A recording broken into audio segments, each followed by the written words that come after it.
আসন্ন লোকসভা নির্বাচনে পশ্চিমবঙ্গে ৪২টি আসনে প্রতিদ্বন্দ্বিতা করার জন্য বিভিন্ন রাজনৈতিক দল তারা ইতিমধ্যে প্রার্থী তালিকা ঘোষণা করছে, কোন কোন আসনে প্রতিদ্বন্দ্বিতা করবে তার চূড়ান্ত তালিকা প্রস্তুত করছে।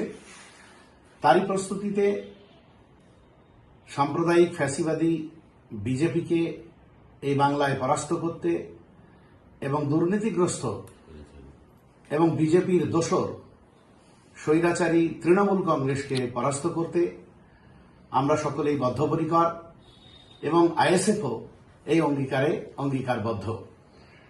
সেটাকে লক্ষ্য রেখেই বিগত বিধানসভার মতোই আমরা বামেদের সঙ্গে আলোচনার রাস্তায় গিয়েছি এবং সেই মোতাবেক পরপর 3টে বৈঠক আমাদের হয়েছে।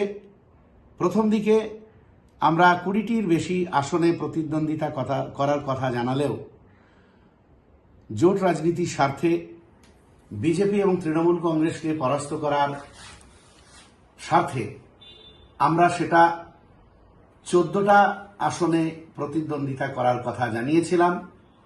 তারপরেও জোট রাজনীতির স্বার্থে আমরা শর্ট আউট করে তৃতীয় বৈঠকে 8টি আসনে প্রতিদ্বন্দ্বিতা করার কথা জানিয়েছি বামফ্রন্ট নেতৃত্বকে, এবং আমরা যে 8টি আসনে প্রতিদ্বন্দ্বিতা করতে চাইছি জোটের পক্ষে, সেই 8টি আসন আমরা জানিয়ে এসেছি এবং আজকে আমাদের রাজ্য কমিটির বৈঠক থেকে সেই 8টি আসনের নাম চূড়ান্ত হয়েছে।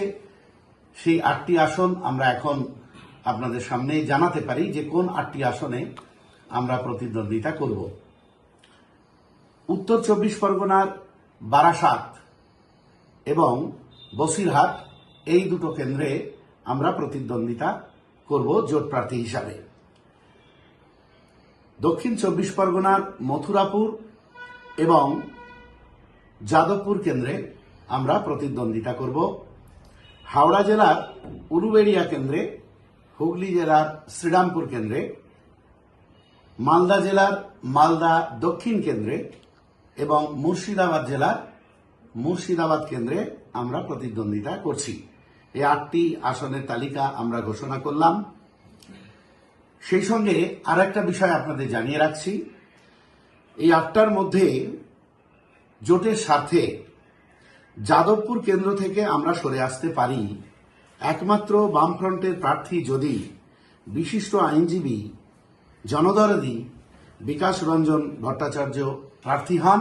সেক্ষেত্রে আমরা অবশ্যই প্রার্থী পদ তুলে নেব, অবশ্যই যাদবপুর থেকে সরে আসব।